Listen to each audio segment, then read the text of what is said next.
ಎದ್ದೆದ್ದು ಬೀಳುತ್ತಿಹೆ, ಗುದ್ದಾಡಿ ಸೋಲುತ್ತಿಹೆ, ಗದ್ದಲವ ತುಂಬಿ ಪ್ರಸಿದ್ಧನಾಗುತ್ತಿಹೆ. ಉದ್ಧರಿಸುವೆನು ಜಗವನೆನ್ನುತಿಹ ಸಖನೇ, ನಿನ್ನುದ್ಧಾರವೆಷ್ಟಾಯ್ತೋ ಮಂಕುತಿಮ್ಮ. ಡಿ.ವಿ.ಜಿಯವರು ಇಲ್ಲಿ ವ್ಯಕ್ತಿಯು ತನ್ನ ಅಹಂಕಾರದಿಂದ ಹಾಗೂ ಜಗತ್ತಿನಲ್ಲಿ ತನ್ನ ಹೆಸರಿಗಾಗಿ ಮಾಡುವ ಪ್ರಯತ್ನಗಳನ್ನು ಪ್ರಶ್ನಿಸುತ್ತಾರೆ. ನಾವು ಹಲವು ಬಾರಿ ಜಗತ್ತಿಗೆ ಏನಾದರೂ ಕೊಡುಗೆಯಾಗಿ ಅದನ್ನು ಉದ್ಧರಿಸಲು, ಬದಲಾಯಿಸಲು ಪ್ರಯತ್ನಿಸುತ್ತೇವೆ. ಆದರೆ ಗೆಳೆಯ, ನಿನ್ನನ್ನು ನೀನು ಉದ್ಧಾರ ಮಾಡಿಕೊಂಡಿರುವೆಯಾ? ಈ ಸಾಲುಗಳು ಸ್ವಾರ್ಥಪರ ಚಿಂತನೆಯಿಂದ ಹೊರಬಂದು ಮೊದಲು ನಾವೇ ನಮ್ಮನ್ನು ಅರಿತುಕೊಳ್ಳಬೇಕೆಂಬ ತತ್ವವನ್ನು ಸಾರುತ್ತವೆ.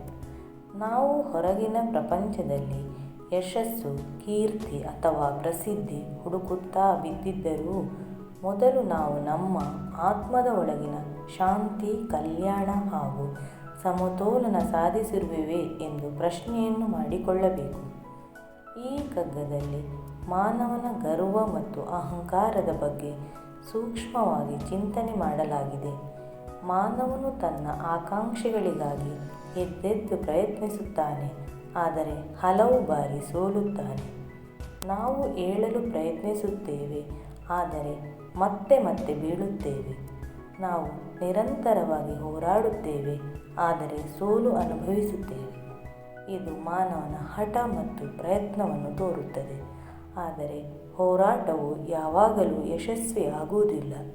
ಮಾನವನು ಹೆಸರನ್ನು ಗಳಿಸಲು, ಪ್ರಸಿದ್ಧನಾಗಲು ತನ್ನ ಸುತ್ತಮುತ್ತಲ ಗದ್ದಲವನ್ನು ಸೃಷ್ಟಿಸುತ್ತಾನೆ. ಆದರೆ ಈ ಪ್ರಸಿದ್ಧಿಯು ಶಾಶ್ವತವಲ್ಲ ಮತ್ತು ಅದು ಅಸತ್ಯದ ಮೇಲೆ ನಿರ್ಮಿತವಾಗಿರಬಹುದು. ನಾನು ಈ ಜಗತ್ತನ್ನು ಉದ್ಧರಿಸುತ್ತೇನೆ ಎಂದು ಹೇಳುವವನಿಗೆ ಕವಿ ಪ್ರಶ್ನಿಸುತ್ತಾರೆ, ನೀನು ನಿನ್ನನ್ನೇ ಉದ್ಧಾರ ಮಾಡಿಕೊಳ್ಳಲಾರೆ, ಮತ್ತೆ ಜಗತ್ತನ್ನು ಹೇಗೆ ಉದ್ಧರಿಸುತ್ತೀ? ಎಲ್ಲವನ್ನೂ ಬಿಟ್ಟು ಆ ಹೊರಗಿನ ಯಶಸ್ಸು ತಾತ್ಕಾಲಿಕವಾಗಿರಬಹುದು, ಆದರೆ ನಿಜವಾದ ಶ್ರೇಯಸ್ಸು ಮತ್ತು ಸಮಾಧಾನ ಒಳಗಿನ ಸುಧಾರಣೆಯಿಂದ ಮಾತ್ರ ಲಭಿಸುತ್ತದೆ ಎಂಬ ಸಂದೇಶವು ಇಲ್ಲಿದೆ.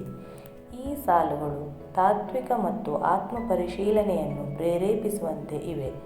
ನಾವು ಜಗತ್ತನ್ನು ಬದಲಾಯಿಸಬೇಕೆಂದು ಯೋಚಿಸುವ ಮೊದಲು ನಮ್ಮ ಬದುಕು, ನಮ್ಮ ಉದ್ಧಾರ ಮತ್ತು ನಮ್ಮ ಅಹಂಕಾರದ ಮಟ್ಟ ಎಷ್ಟೆಂದು ಪರಿಶೀಲಿಸಬೇಕು ಎಂಬ ಸಂದೇಶವನ್ನು ನೀಡುತ್ತವೆ.